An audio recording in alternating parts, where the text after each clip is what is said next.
oda nyame ase say wa boy abaso okwan so nkoso sa nti share in the glory of your father, your uncle, your colleague. Obi koso no ukomuna kusu ade bia mka kire also koso obeye den. So obi ye yo no na what tap into it. Onyame ama nsa nyansa na man at this age what me anya the doctorate no. Now also say nyame so mfa instant to so bi. O dear might not be doctorate, o dear might be something else. Na ye kwa enim kama. Dokunja afisha pa bi makwaba and correlations the nyame timi ye no.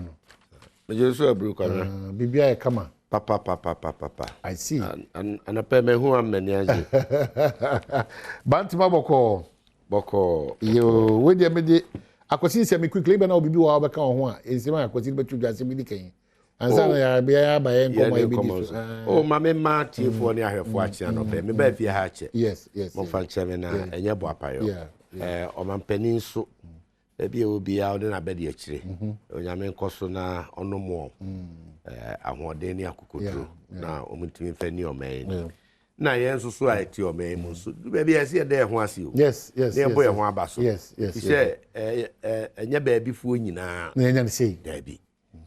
Ti ye koba obi ye ne de ono otwitrotro a otie wa no pay. Ono ye na fam de teacher ni ye ne de mun sentrofo yi. A lawyer for a doctor akuafo titu. Obi ye ne de nti ade chie sa na de aseda manyame a. Na yenso so ya da ye ho ase. If say ne all media na asi upono so. Ya ono all kan sema ma watibie.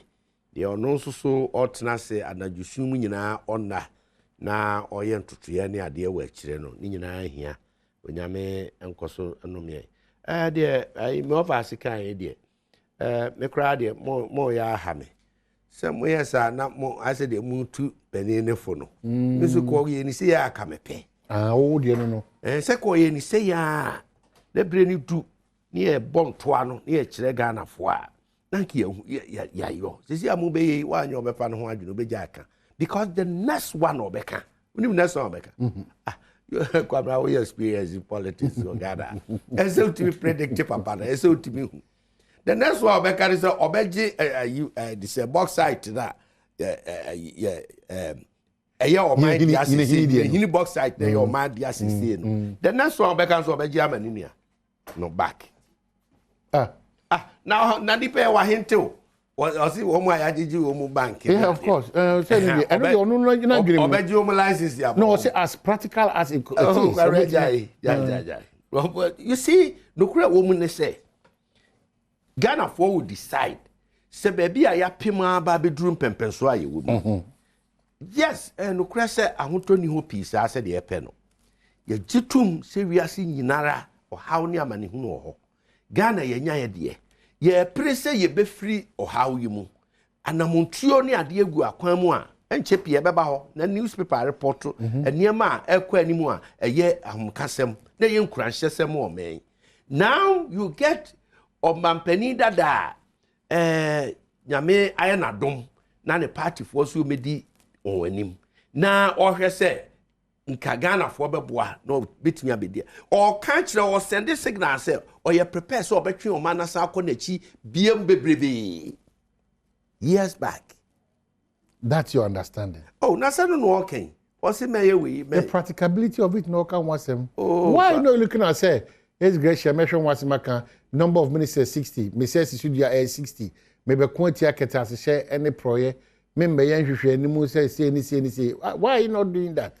Kwame say ye wo Kwame o man hene wo ne o party ABC ana wo kan we a nkan ha adwene hu efi say wonye bi pen wonya akwan no meye da na we de ye ka de wo free na no wo free ho kwa edi na chiri mfuturo kura nsan what you say ana sa banking crisis ya ye ke odo ankasa me the parliament me or parliament the then president Mahama be address the Ghana parliament obeka banking crisis ho asem e de so bo be ball Bank of Ghana 2006 2015 or so. I remember very well.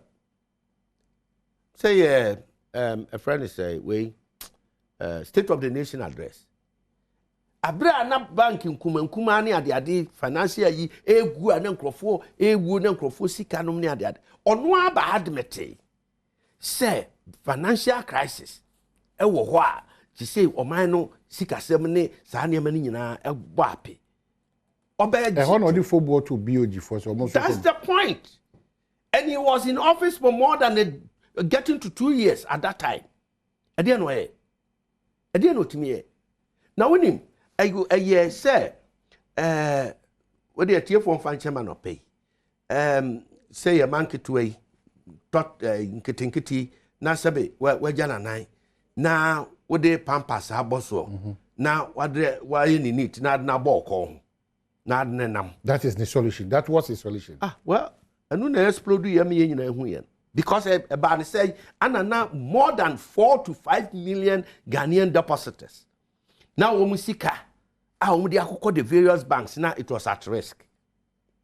Drew baby no na say abaya nya kokoduro but me of say kokoduro Bank of Ghana nya yeah ejina na na so kan say said ye tibiara e de ebema aban na yon popular ebema ahokyere ne ade aba nanso ehia of asinantini kro amna wa mia ne na atwa umia ehye ne ya enti the only option and say ube mia na ja wakrokro no na wahwe ase kro ni bewu ne kro no wuwia na fe wagina ne na so na otimi koba no na okina bi daachi bi ono a wohwe kutwa na no say hey me papa na ma me say wa anya mabro bra wo mia kro na ye me ye nkasa Africa me na ya.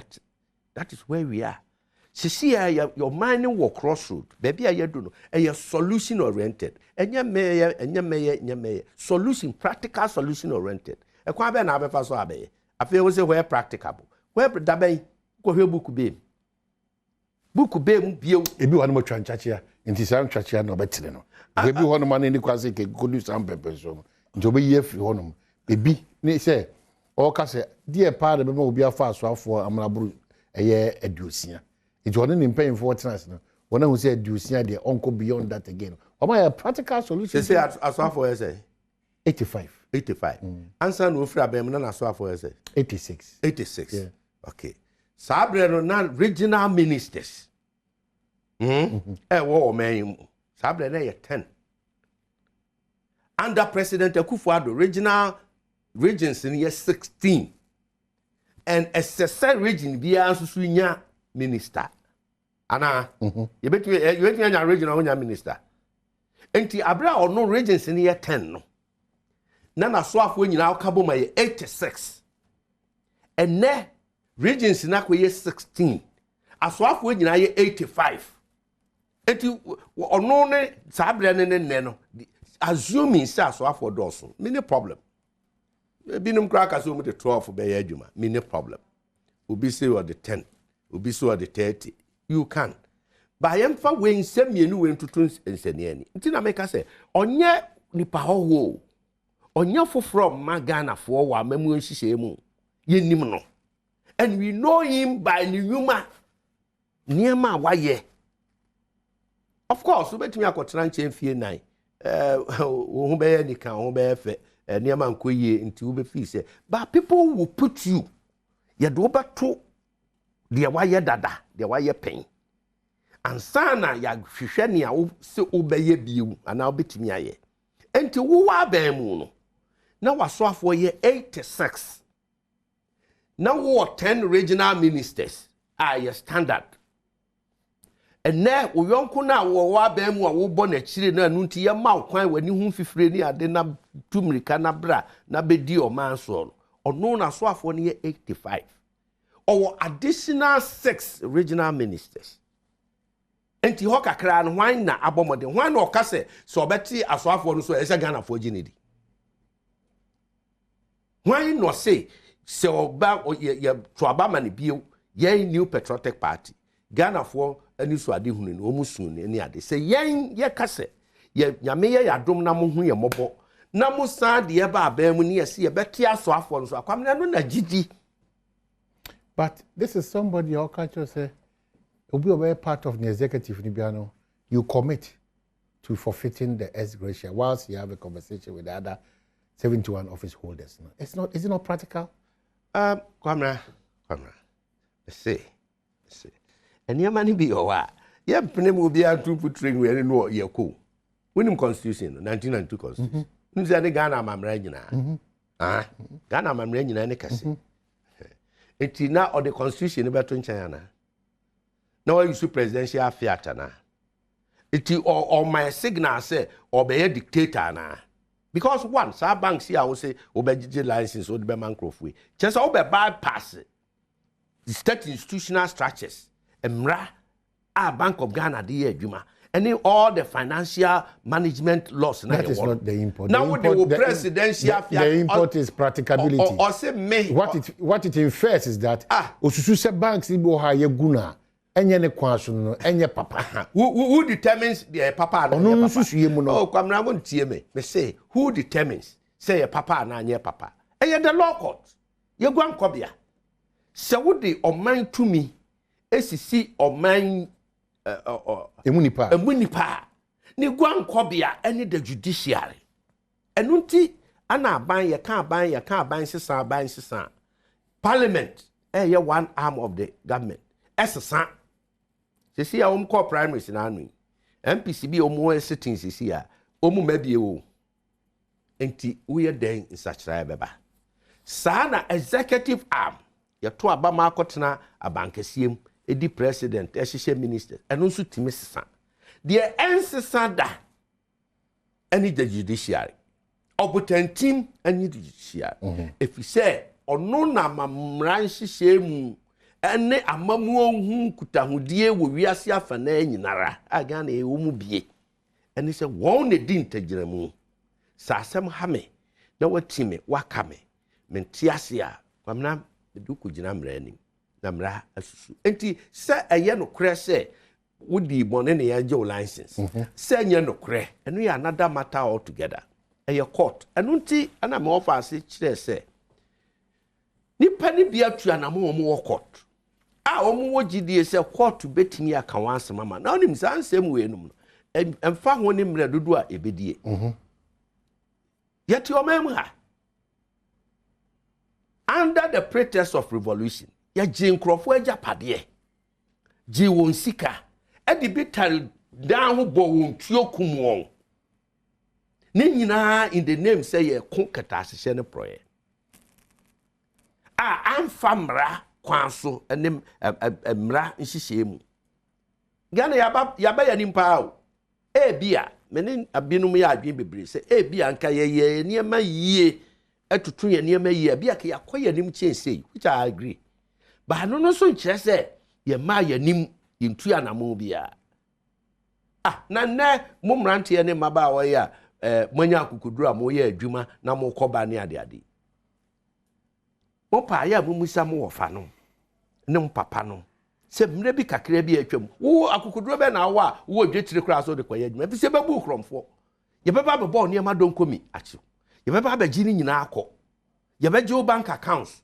ye do be kwa akota adua ho abotuo and these are the antecedents baby a papa we kasa free na ho no free ni funuma ane ho PNDC revolution edo na wo NDC and when you are atete won abedu ne eti nese democratic institutions here adwuma principles here adwuma na wo how bia which I agree unim where to go to and yes say we be promises of the presidential me to me say jame dom na in any case one is order neighbor wo kwen enti me dia me kakra ne say nka mu nya abotre kakra na nka oka bebre kan ho a ne duru nto abonu mu ne ade a na afi ye de ni nyina ato Ghana fo anim ne de ato nsani eso okay if you say de amasha ase manya obetu ne hofo bi obeja aka all right memfa we try quickly road transport operators public transport fares for the year 2023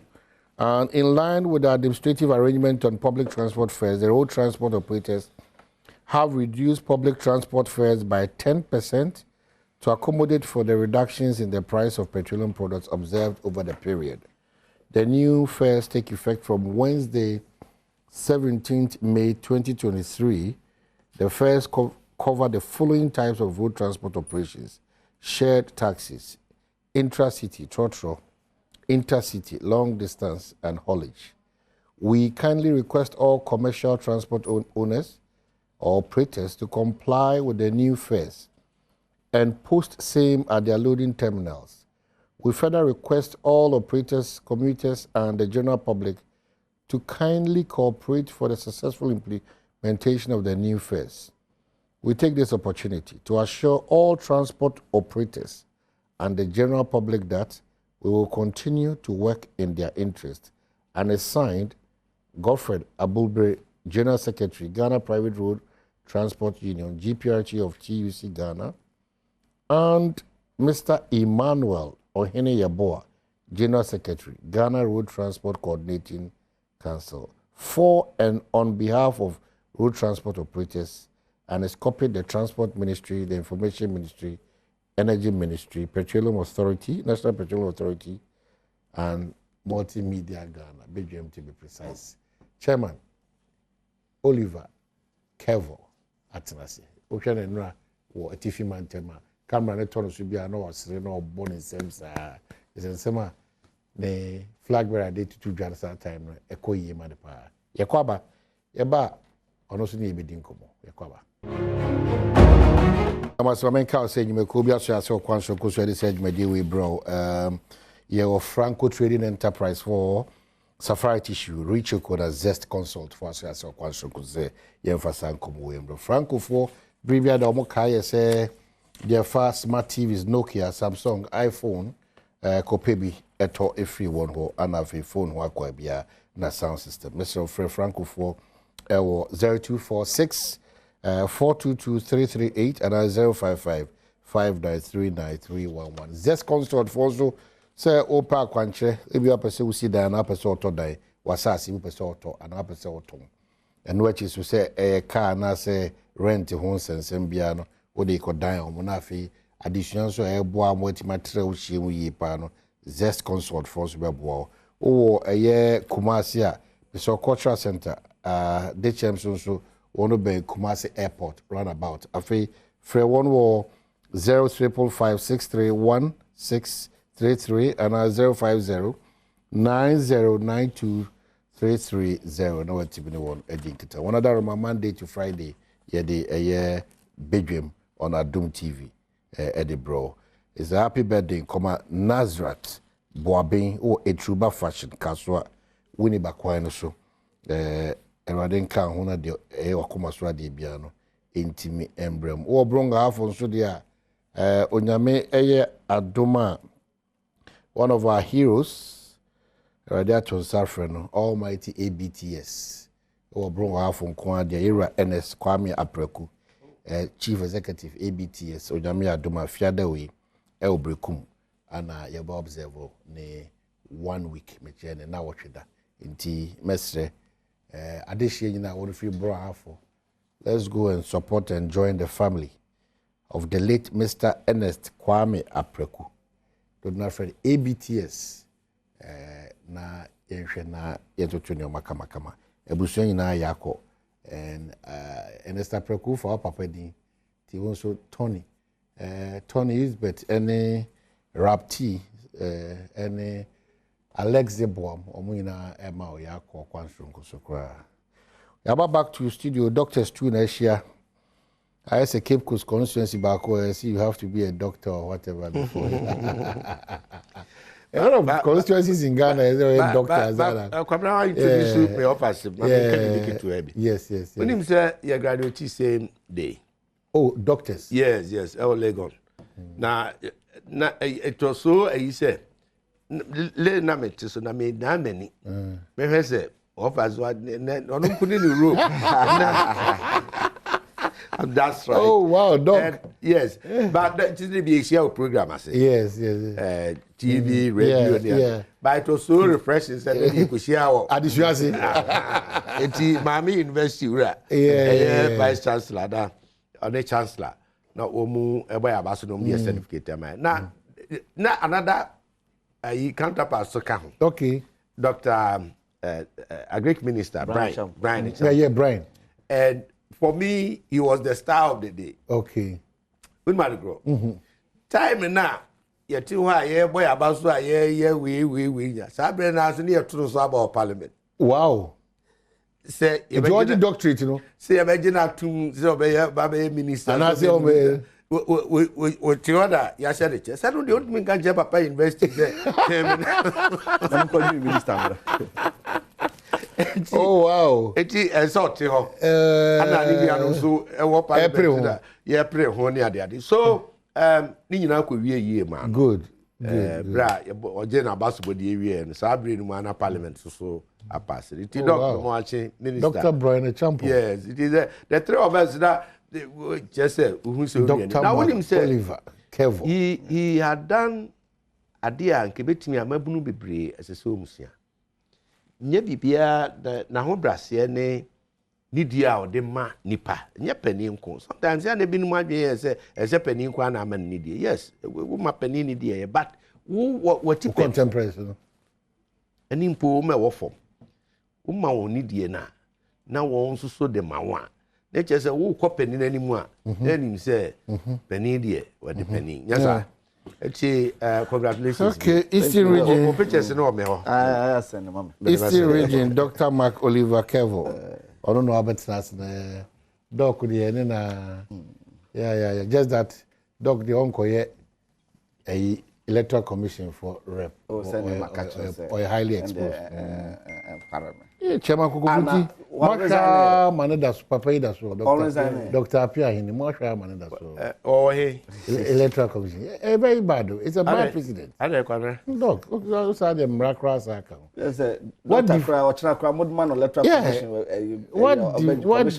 defines the Electoral Commission? Hey, nothing. Hey, oh,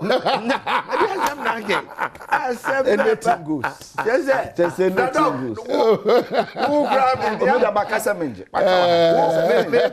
Me you cry. He's electoral office. David. Anyway, doctor, no idea the course, no. Achievement. Oh, say, Mamenchia, wahwefo nyina Adom TV ahwefo titru. Minuano DC4. And run over the weekend yet waba. A party no. I pay your candy for. I will be there anymore 2024. About to no. Now I jet on mine a free baby. A chair quapudrono. Inti party for the dona share your party no mono. Omu say your pay will be a nay Ghana mu.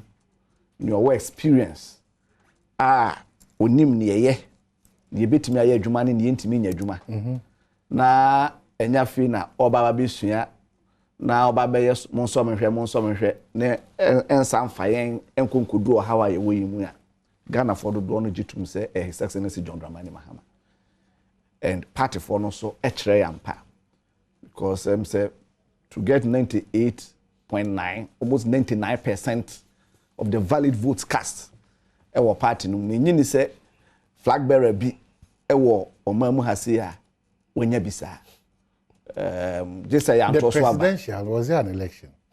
Oh, there was an election. Nipa miensa and then they contested until say last minute bako epuli out emaneka bako, you know, unless you want to disrespect. No, clearly before getting there the kwano Brazil doc na mo ankasa almost because 100% and over had that declaration. But it doesn't mean it doesn't mean I'm not going. But not to do no, you know, we wanted to give a direction. Emma Ghana for who say ampa. You would GDM part as a partner. You would GDM part. You are doing a tanta. You was just to firm up. Just to firm up, say ampa. And indeed, I reflected 99% endorsement. That's almost 100% endorsement. More like acclamation. You know, it normally no a basa or mampeni no so jitum. It has become part of our tradition. I say yes, wako election no, and ya to abanama. No, it didn't come. Oma acceptance speech o jitum say ampa obey na fi Ghana for inhu ani so ade hu ba kom yenu ene ade na yemfa and kick start a campaign. Into no omampani koto na ba bole. Into kunimdie ne ba ya Electoral Commission e declare no na I was say yeah kokutie na acceptance speech no. Okay. Said there na omotaye no. It in your course no ye omampani acceptance speech. Ojatum ese obedi anim NDC anim na yagitumie no 2024. Answer na all dissolve the campaign team na all the dance in every no. Or the same be to dwa. Yeah. You know, nsɛm bi ni ɛko a wasi ne tirim pɔ sɛ ɔbɛko atia dedi kan keta ahyehyɛ ne proyɛ. Yeah. Ɔbɛhwɛ sɛ Ghana na yɛ nyinaa yɛ nim no. Saa Ghana no ɛbɛba back. Yɛ nyinaa yɛ nsom na saa Ghana no ɛmbra back. Yeah. Wasɛ sisi dua. Sɛ deɛ fa ɛyɛ asoafoɔ ho paa deɛ. Sɛ ɔtra saa hyɛ 60 no ana di osia no deɛ ɔnyɛ. Wasa abɔ yɛn ka yɛ sɛ woni bia wɔ ha wo nkyinua kakra. No more as the end of the bad 2020 as a reference point in terms of a manifesto by. Yeah. One man so and was I say as practical as it will be. Numa could be to say banks ni bi ohonoma aban was ni bi oji kambo mu egu no oji say oba or those that are practical no or revival no. One man so was I say yes gracious or say TSMBM say the executive by consent. And sana be part of my executive make a choice article 71 na ho nsem bebrebe no say ogitum say o de obesum osum wi akiri asem no bibia na obi ansa na wakowo na ka saa office no ho anyone adi nkitawa we ko me fa so a ne krakrakra na ebe pepe free o oh asase say mampen ampa utrim poi kama na ekwan be na saa na montu we a wo kanyina no obefa so abutu say why be pay and wabedi omampay so pay it dey na assessment afi we a it boy nchiremu anamontuo no ni tirimpo say the siko yeah me gidi said omampani His Excellency John Dramani Mahama obey omampani 2012 ekosi 2016 o frɛ on one kasane term or several year 2012 kosi 2016 obi ani ho a obeka kire me say ene Ghana no it is said 2016 and I said 2012 our company be fine. A lot has changed. Never be asesa. In terms of abefo kwanya isifa eye yenuma asesa. Technology has changed, it has improved, and there will be a artificial intelligence asem ene hone mane ade. Intino our work processes kwanya fa so ye adwuma ne ade wonuma mu ne hone mane ade nyina no kra no asesa. That is one thing. Apart from that, and the economy of Mampani John Dramani Mahama be so mu 2012, no jamu 2016 no. And yes, our economy na ikutem sisi. Ye nyina ye gitum there's consensus. O Mampani nankasa na na do dan kwakufuado aka said there's crisis. Waka said there is crisis. We enufi hwa. We are in competition with other countries. Bibrina ekon omanimu in 10. Etino nyama bebre asasa between 2012 omampani be so mo di president no ekosi 2016 na ojem no etino say obi ba no aka say adentina sa 2012 no nsem we nsem da o kan ni ade nyina no adana sa 2012 no wanya the circumstances today are not the same as yes because sebe enyuma 2012 import within one kasam organization. Let me even use multimedia. In 2012, metimi akasi ho. I may not have the data, but and a very anecdotes. Metimi the maniaka. I say 2012. The padodo ane ye juma e wadom no. Ebia ende asesa. Ebia behwe na eswate. Ebia omo anka omo bewo hase ya omo control TV has any ade no kabe no mu bua bebre ene asesa edentia abefo akwan a mo broadcasting ni ade no aba be hihye eti edenti na eye aban adwuma de ministry there you still want to keep the same number of ministers at 2012 as far back as 2012 odo mo ye adwuma. You know, my emotional about some of these things and can say, hey, what about pain? And then, no, let us think about it. So the first thing they use against the Mpensenpensemu, they will see, say, yeah, hey, oh, what about pain? Yes. Then I'll buy, oh, yeah. Exactly. And so, why establishing the dynamics are not the same? Yes, yeah, from 2012 to 2016. 2012 to 2016 till now. A year in the life of every country because of technology. boom which just a year no you will see say Nema bebre asesa. So what you say etino just say abaya sebe why you wadwen say wo there you don't want to recognize that times have changed.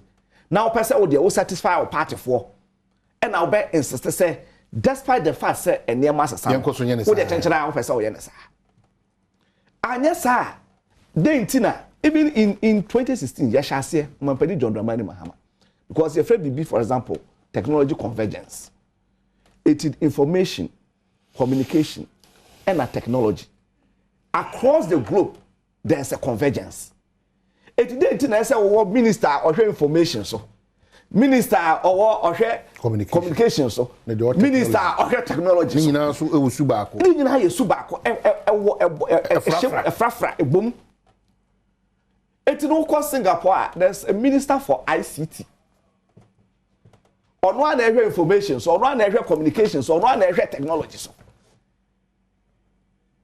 because a highly related and international organizations are more dealing similar organizations. It no information no more daily, not technology no more daily, not communication. And there's no synergy because what it is there's no synergy. Policy no any harmonized. The ICT me who say information show communication technology show tinipa ba na ni dili ya do rama ye ni study mu ye botai bia ni nyina e converge into one. This is a possibility. See what baby. And like I said, Dr. Manebuama was a minister for information, a minister for communication. Technology na young fanka, but we were moving towards it.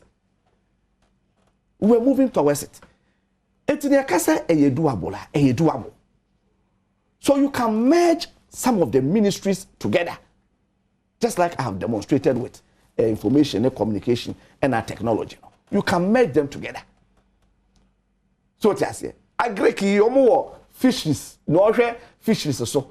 And I hear or white Greek so and sana deputy or here crops no crown as livestock and you know I be because ministry no you are a policy level, you are at a policy level. The fisheries livestock yes policies implementation here the various agencies and departments now they are doing the but the body should be one. Yes, but in terms of policy no more kwano juma na wo form. Then you focus on policy. You understand? I hear and sometimes over na minister be on the director general omoko. Because minister not to hono until say na juma na say obe formulate policies. Do you mean director general? That director general implement it. Director general juma no. The day-to-day activity is so no akwaye.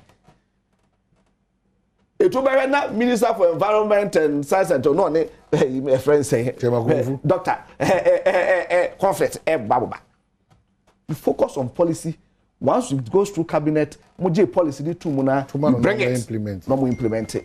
Then you do your monitoring and evaluation to see say and policy na ye dey aba no eno ho adwuma no mo ye no for mo. If we frame it like that, your dream was say in the ministries or more I didn't say you're populating just because you're buying by a see a mind crop for you and when you're my did. I didn't say you're populating. If you have competent people, you can still have a way of letting them help without really putting them up as ministers. It's no man very kasa obeti mi aye ye be merge ministries ni bi obeke kabo mo wie no na you see there's a reason why constitution no e ka say there should be a cabinet of not more than 19 ministers. Because you envisage you say ideally 19 sector say to me 19. You know, but we recognize that yes, we are a developing country. We may come, you know, you may face certain challenges, new challenges. You may want to create specialized ministries to resolve those challenges. So over ebia 20 or 22 ministries. Now the regions in 16 no eka ho. Now all the deputies in eka ho. You are just around 60. You will just be around 60. So it's doable. Yes, it's doable. And you know, one thing that it does, especially in times like this, because my whole argument is say, oh, now ministers no cry no, omo cry be bring na MPs. It no, omo ketua cry, okay, come ketua bomu the same. Any identity the government is not spending on, you know, I've heard that argument. But that's not entirely correct. It is not correct. It is not correct. Omo fuel. And then, it is to the cost of government, taxpayers' money. We are free symbolically. A trend to force government is not being wasteful. Because politics is also all not about the reality. The perception is very important. As an nipa nu tria etwa, onum say etwa mi tria yi. Ehun faso. Aban yekete wese. Aban de kakra achieve more. That is what we mean by efficiency. You can't efficiency what the ketwa ye adwuma enya mfaso bebre. That is efficiency. Say timamuni ni wo say aban na kasa kra na ye krado say onye wasteful. It me resources the kakra wo tua ne ho ne ma ne ade no. Enya ade a ebeko waste a. Obo so mo de akomapa ene anije. Ene so even the most difficult situation policy out the beba omo de akomapa som because ohwe said the one ye aban no one ye ene ade te a ne say wa brabo na wo bo no wa watimi apuom. It is a mampani John Dramani Mahama eka say ono de oba times aye wo mu any near said the enema assessa because there are a lot of things and technology those days anka ye no manual na won the money and technology to me so it has and then uko your friends abroche no won the money there news stories and they omo the ma artificial intelligence unya bo key we na ma be generate story na ma na all kind it you know the Ministry of Information and omo agency you know any ade no information department anyone your money ade nyina no it could be reformed relevance no technology shame it would and once would any communication technology converge they will even benefit from the technology you know it you know there are a lot that can be achieved with very little so much here. It no my nye oboa otimi nye na adan now sabre no wanye ene ho ne mane ade let us look at it esampa asoman no ba bia yadru no ye betimi aya na is it doable so even if you argue that sabre no wantimi anya ene per what you've said doable yes doable and you see you must also give the omampani Don Romani Mahama benefit of lessons. That is one key idea he comes to the candidacy with benefit of lessons. Wa hoping it will niema or ankoye resource no amwa or mine because we deeper decisions are you taking na ekoye. Sometimes you test the policy at the end of the day you test the policy that those ones are working. So he knows those ones that are workable, those ones that are not workable. At least after 4 years as president. And Nelson now he's been vindicated. They be a man for I say, yeah, when you have not been there before, they can't. But when you are there, you could do one that we said, but then what it gives you is experience. Once you get the experience, you know, uba enya fe na uba be shase asan ye. So every on these two answer no what's back then. Because I can person me tackle banking sector because what can be how na me say two me because me na me say these practicables na we can what's banking sector ex gratia. Yeah. Man pay no e dey no original super anti a work because these ones no ba. Oba hwe one seven na wa kan ye pa because e be all. You see, to say as gracious, it a popular aspirations of many Ghanaians. catch me apart from say ababeye omampani na ni suade hu say ose obetwa mu no catch me Ghana ni a on complaining about esgracia to article 71 holders Ghana for binumu do ono aka say I introduce inequality because me papa wa chira there for more than 30 years or some of my Ghana for more than 30 years minimum near odiko fie ena yenim omo a omo be so my no just 4 years ena near omo so yetam edemo omo diko fie anunti amafo at the politics no yeah to say lifetime job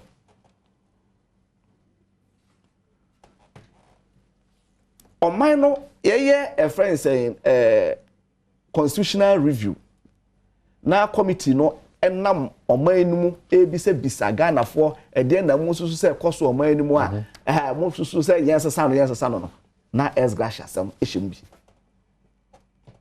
Ghana for do no esusu say omo ye adwuma ebrebro mogani edema politicians and it's the physical manifestation esgracia okakakaka no mo domonsa akwakwa kusi esgracia so enu ti say yes ye re-engineer oman no na mafo de akomapa asom omo man ene ho nyema ne ade a enema a create inequality a create class deliberately create class difference ese we mu do mo ye soronko ye ntitu omo special na ada adwumayfo omo so so oman de omo so a treatment na enye different no e go so oman no ye fa ekwan bi so na ye hwesa de and it goes down to our values as social democrats and untino omampani say ono de mon kamo de MPP for mo de mo se mo be koso atua esgracia ono no de oba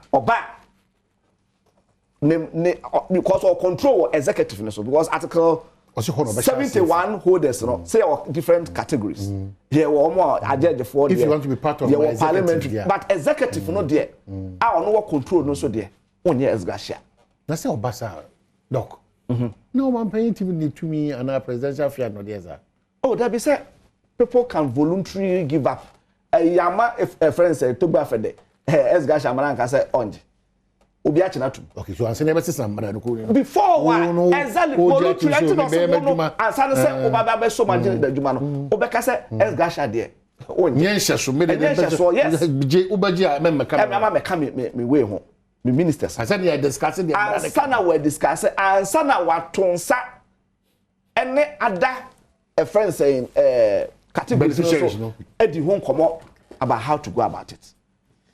You know, because I want to mean fact because it is entrenched our constitution. I'm happy you are doing this especially because people are not on chance. Yes. It is an entrenched constitution. It won't mean fact and cast away. That is why you start with the executive or no control so our control. You know, because economy are your own. Yeah, pension for sick. Doctor, over. Oh, said doctor, me my wakasa. Economy ye wo mu. Ye je a pension for sika. Asemuntia. E tade ntina ye nyintum sa asemunti no, esgracia se etwam. Sa a pension for ho nya ye mobo a. Na so mampanin se obedwo mu sika. Because asem bi aba. Adentina political class na there. We want to maintain the status quo as if say BNC here. Is it fair? Is it fair? That be because it is about our economy. The economy is taking shape. There are certain deliberate actions that we must take. And we must depart from the way in the past. You free home. Yes, I see a free home. IMF.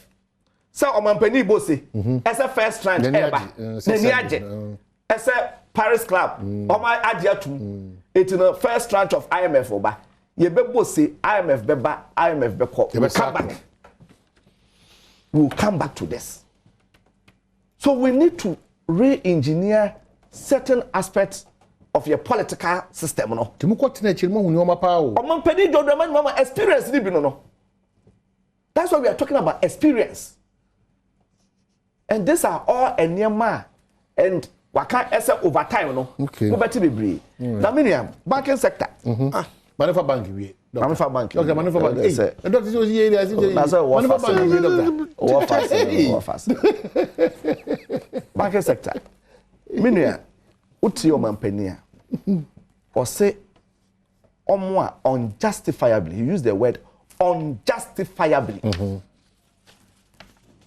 banking sector collapse yen cannot cleaning because nothing was cleaned. It was just a collapse. It was a collapse, deliberate collapse. Yen collapsing conform. Meaning, we say we here 9 billion. E de gina on aso. Nma ko bob besia 21 billion. E de aba begu adwuma. How do you call that a cleanup? The whole banking sector no, and the finance sector no. Omo here and let us not forget say because me te say na minua ba kono no ka ho akwasi ka say yemma Bank of Ghana enye independent no onye na adwuma na you know banking sector cleanup was a government policy a bank policy aban bi ba ye say ye de ye sika ni ye pese ye kopesi ka ne de ababa be yes ade we. So when we talk about the independence here, it doesn't work. Na Bank of Ghana na sorry ye. Etu sana mo. Etu sana mo so o twa sika. Na what the treatua mo a banks na aye insolvent no. Depositors no ono etwa sika no de amoma mo. Na owia wagugu bank ni bi ene ho nyama ne ade a. Anke beka so Bank of Ghana the regulatory adwuma yeso oye no na oye. But this was a government policy. Ministry of Finance, a travel budget. I said, only do the big banks. That was an option I would take here. And a lot of civil society, NDC, for consistently, you can say, Debbie. Because the real cost of the banking sector collapse, and 25 billion, I am not 21, 25 billion, I am not. Because Omo Muluzu or Majuma, you quantify it. Those who lost their jobs as a result of the banking sector, you know. What to say as a banker, a bit to turn a friend saying kebab, and then when your money are there, some are even struggling to survive. So cost in no, you quantify it. But also we a regime or Ghana form. You believe in Ghana, and not in the actual body amount. Or buy local banks, no particular. Air so far. Most of them have become insolvent. Depositors' money at risk. One way you are luzu and no one your money ade. So you want to remedy the situation. You have two options. Either say what the 9 billion or every realm. Now what strengthen governance and management systems no. Now you do when you do that, two things and I'll be one. Adwuma fo wo protect them. Adwuma emo. Two, you have Ghanaian banks still operating. And then three, depositors no was protected. That is an option. The other option, and they say, obe run a route. You go adwuma no and then when money ade. And in doing so no, ebimu banks were unjustifiably collapsed. Unim kata among good Heritage Bank. Minimum sa okanya. Almost a Heritage Bank. Kwa farabai no. Director kwa farabai. Or court. Ghana court yemra say you are innocent until proven guilty no. Court to be a pass judgment one so. Yeah good. Yes, what ya asama to so aban de asama to so akwa kogina court enu nti no ene ye go bank no untimi enhwe bank so. Do you know the implication? Ochina bi saban we foforo ba na saban na vindictive ohwe banks are osusu say eye asumasi ana obente bank now we make up charges at the atoso yeah good bank mo good bank also court no court na ko kan court asem okay for say mo sam yes that is the reason why it is important that your bar some of now unjustifiably of banks no aban bu ye no correct that Dr. Gogovu unfortunately me person me draw attention to me be ye wo nema mo de mai no two ba ko ye related over Paris Club Financial transport fares to go down by 10%. Atie for person be tie pa. But reading out my catch. But senia me offer see akoko rounds abe I mean try kakra bi. You see bank no okan be Bank of Ghana. I know say a buying policy. See a good banks in there. Please go and read Bank of Ghana report 2014, 2015 and 2016. It was under the administration of NDC. Former President Mahama. Bank of Ghana reports about the state of banking, our system, no. The performance. And what did I say? The party to be blamed was BOG. That was August Mankasa. Report to nature say 8 banks are in the process of collapsing. In fact, they have collapsed. That report. And then again, report no wo say, sa banks no maybe a buying the sika BOG the sika be share wo mu se ko be gina wo na sika no ni nyina amene omadi. These were the reports. Enyina enunti an oba parliament be ka kire yen say sika bank sika sem ne ade e ko fom ni nyina e BOG. So partly the BOG. Well, partly. Then partly where be or no. And then you because you were not in authority. Managers of the bank. You operators, you know. Yeah. Private operators. And you know to me said there was once problem. You blame BOG partly, then those who operating the banks should also be blamed. Exactly. Yeah. That's it. It is a policy maker, regulator, no.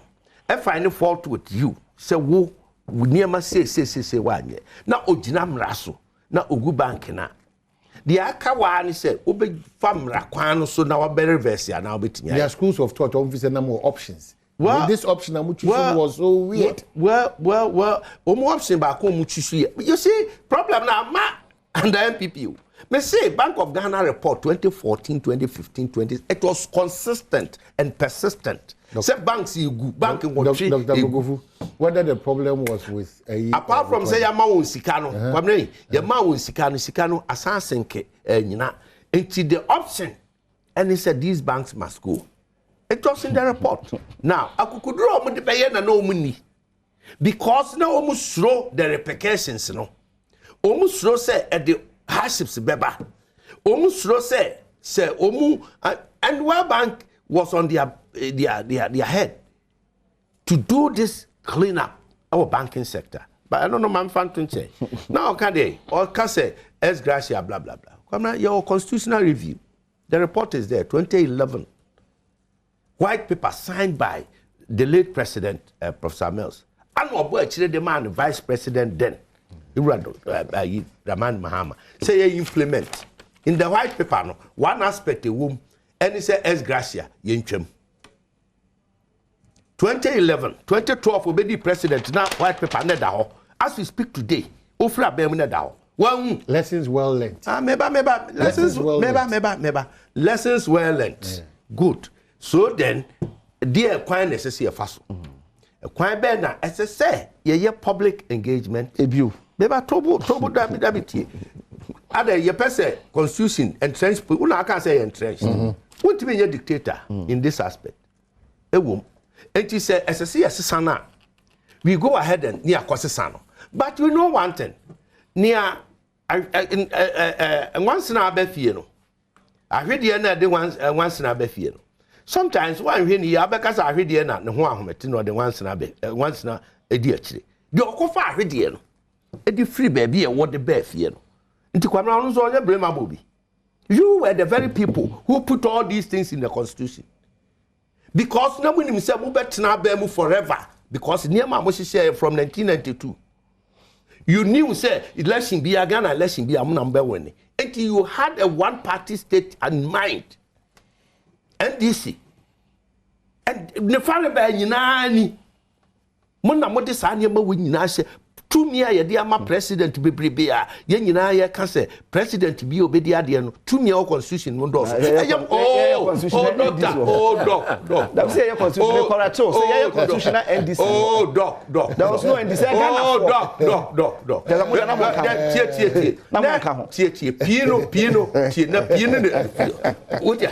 you were the beneficiaries where mo pa yɛn tena se ne yɛn nkonta politicians yes. Politicians are benefiting from ex-gratia, yes sir. Yeah. Party A, Party B. Near young contact beneficiaries from. You take former President Mahama. I know what kind of ex-gratia. Kwame on record were benefiting from ex-gratia. Che BBI. Our Ghana. MP. How many times? Boami. The retrospection, how can I say that? No, I'm sure baby I free bar. That would be very unfair. Yeah, baby. Oh, so that time man come again in big woman are PSA for populism. Woman are PSA. Yes, of course. Woman are PSA when I do ordinary more bro. No, the analysis of Dr. Kewa. Oh, that's no. So on your populism. I want bro, yes, agreed. But now what you go, but to now you go. That time I'm bro for Nigana. Now which is Nigana? Ya drew Mpensenpensemu say a humbe here, say, mrebi, and yes, grass yanko, and mrabebre, our constitution, no a kutia yankanko. Particularly to me, bebreba, ya de ma or mampenini, be a with the idea. For instance, a friend say, in share a woman penny say so far so for the drone be bedroom. Nina and what enti collectively the more ye ade nyina asoman ye tenase ne yaka ne ye as we speak today all government appointees under President Akufo-Addo Abe your salary is last 30%. Me be a typical example. Ufuel what they call now what they buy 50% is last off. As we speak today. Now, fuel are the Maya Neno. And one and under you, Ramahama,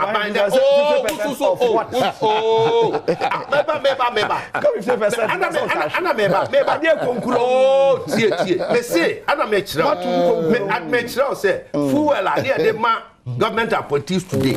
The same quantum, and near the government appointees under NDC. At what cost to the state? Remember, the salary Yadema appointees today, the same salary, and near the man won at that time. Same. Just say, when I make a public service commission determine what salary new emoluments and will be there. Yeah, just salary, but there are changes. Yeah, changes where? There have been no increment. Kwame.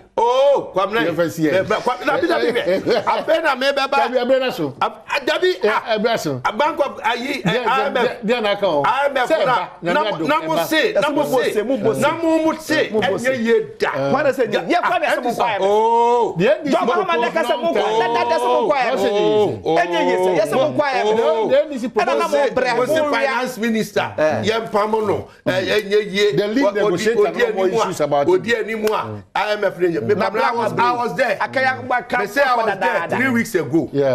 I was Washington. The spring meetings with IMF and I was beside the finance minister there. And all that. Every person be we are say to say negotiators in there. Obia be na we are say or how economic mess in here. Ghana most so much mumbi. And to cry be just of course. And then so Cameroon to us to party and I'm to take party and doctor say on can I come to you right and maybe by no doctor and now press under president when you're quiet I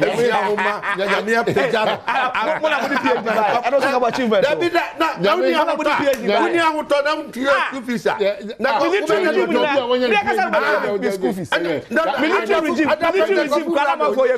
military regime